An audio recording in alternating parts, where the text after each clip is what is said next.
Hi, I'm Abel Keogh, author of the book Dating a Widower, and today we're going to talk about something that a lot of people don't understand, and that is widow's fire. And specifically, we're going to talk about why giving into widow's fire keeps widows and widowers from forming healthy, long-term relationships. Now, for those who may not have heard the term before, widow's fire refers to a sudden, overwhelming desire for sex, intimacy, or connection that often shows up just weeks or months after losing a spouse. Now, it often feels confusing or even shocking because it collides with grief. So one moment you're crushed by the loss of your spouse, and then the next moment you're consumed by the urge to be touched, held, or desired again. And by the way, these feelings are normal. It's part of being human. I've experienced it. A lot of the widows and widowers I know have also experienced it. So having those feelings are normal, but here's the problem is that when you use sex or casual hookups to fill that spouse-shaped hole in your heart, it doesn't bring healing, it delays it. And more often than not, it creates a whole new set of problems. And these are problems I deal with on a daily basis in my coaching session. So the reason I'm bringing this up is I was reminded of the problems it creates by a post I saw on X where a young widow wrote, quote, "My guy friends who deeply love their wives are coping by sleeping with everyone. I'm kind of impressed because it seems to be working for them."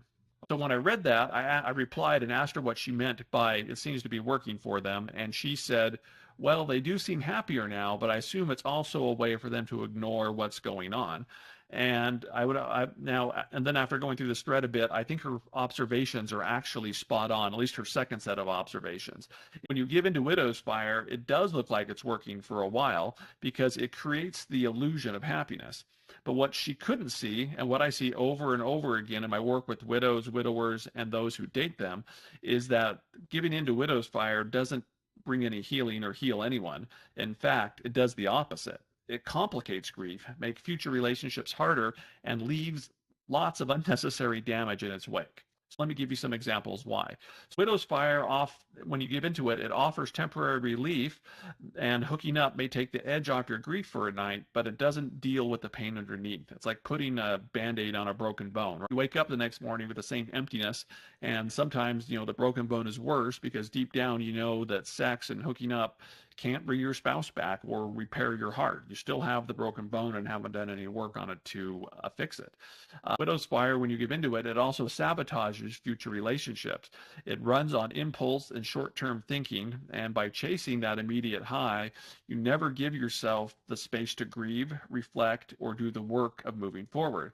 So then when that fire burns out, and you're actually ready for a new relationship, you're left with this extra baggage, not only of unprocessed grief, but you have these habits and patterns that make bonding with someone a whole lot harder. And again, something I've seen daily in my coaching sessions.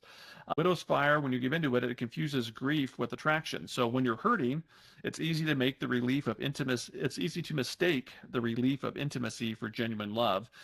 Widow and widowers often convince themselves that they're falling for someone new when in reality they're just desperate to fill the emptiness that's inside of them.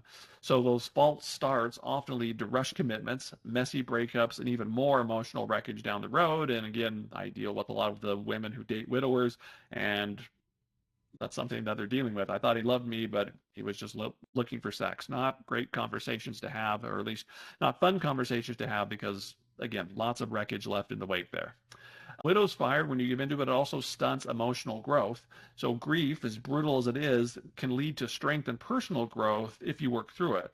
But when you mask that pain with hookups, you sidestep the lessons grief is meant to teach you. So instead of learning resilience and how to build a new life, you're really kind of staying stuck in survival mode, unprepared for the healthy, lasting relationship that you will want at some point. It often leaves others hurt and confused, and this is something I see all the time as well. When a widow or widower uses someone to satisfy their desires in that fire, there's usually another person who walks away heartbroken. They thought they were building something real while the grieving widow or widower was just looking for a way to numb their pain for a while. And that trail of broken hearts doesn't just hurt others, it creates guilt and regrets that adds to the burden of grief and the mess that comes after. So some of you that are watching this are probably thinking, Abel, what's the alternative here? How can you handle that real desire for intimacy without derailing your healing? And so here are 4 healthy ways, I believe, to go ahead and deal with it.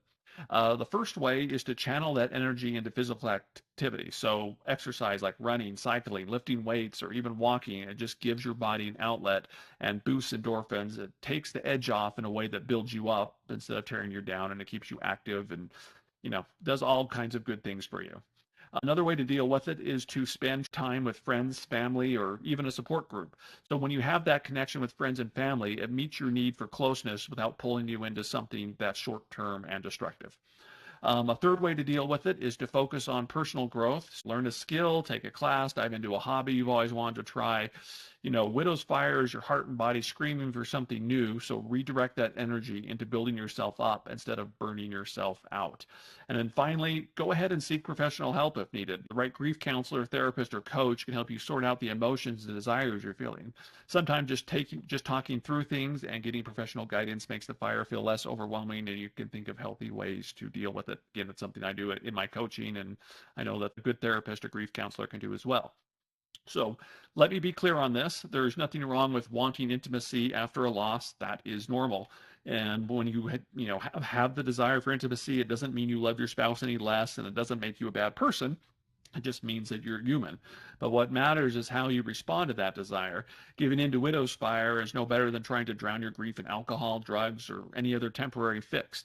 It may soothe it for a moment, but it prevents the deeper healing that your heart really needs. And until you do that hard work of grief, you'll never be fully present for yourself or anyone else who wants to love you. The truth is, there are no shortcuts when it comes to working through healing and grief and becoming a better person of this. There's no fast lane, there's no escape hatch, there's no magic formula. Healing only comes when you face your pain head on, feel it, and let it reshape you. Now, that's not easy, but it's worth it because on the other side of grief is strength, clarity, and the ability to build a future that you can be proud of. And when you've done that work, intimacy will no longer be a distraction or a crutch. It'll be real, it'll be lasting, and it'll be a bond built on honesty, trust, and commitment, and not just the need for something in the moment. So here's the bottom line. Giving in to widow's fire keeps you stuck in survival mode. If you want to heal, move forward with life, and at some point have a healthy, lasting relationship, resist the urge to throw a quick fix on your pain. Give yourself the gift of time. Do the work of healing, and when the time is right, you'll be able to love and be loved in a way that honors both your past and your future. That's when you'll discover that love after loss isn't just possible. It can be deeper, stronger, and more meaningful than you ever imagined. I'm Abel Keogh, author of the book Dating a Widower, and I'll see you all next Wednesday.